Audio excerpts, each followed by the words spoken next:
कराची ज़िमनी इंतखाबात, turn out 8%। Election commission की कारकर्दगी पर तशवीश का इजहार। इंतखाबात कलअदम करार देने और नया इंतखाबी शेड्यूल जारी करने का मुतालबा।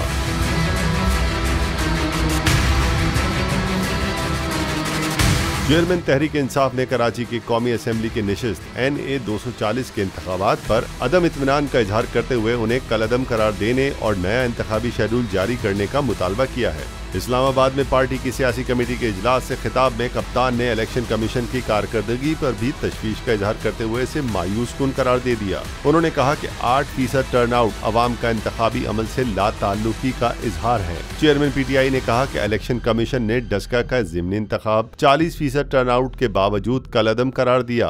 फैसला साजी में दोहरे मेयार इलेक्शन कमीशन के किरदार पर संजीदा सवालात उठाते हैं।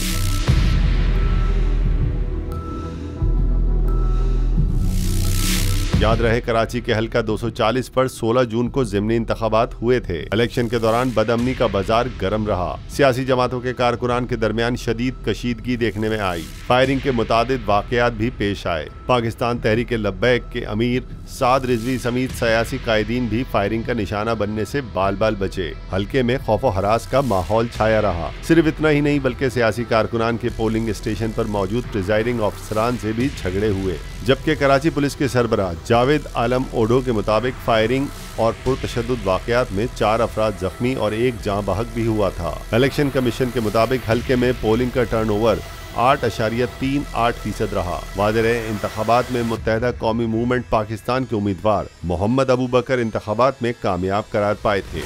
ज़िमनी इंतखाबात में पीपल्स पार्टी, तहरीक लब्बैक पाकिस्तान, पाक सरजमीन पार्टी के उम्मीदवारों समेत 25 उम्मीदवार मैदान में थे, जबकि पाकिस्तान तहरीक इंसाफ ने इंतखाबात में हिस्सा नहीं लिया था। नशिस्त MQM पाकिस्तान के रुकन कौमी असम्बली इकबाल मोहम्मद अली खान के इंतकाल के बाद खाली हो गई थी।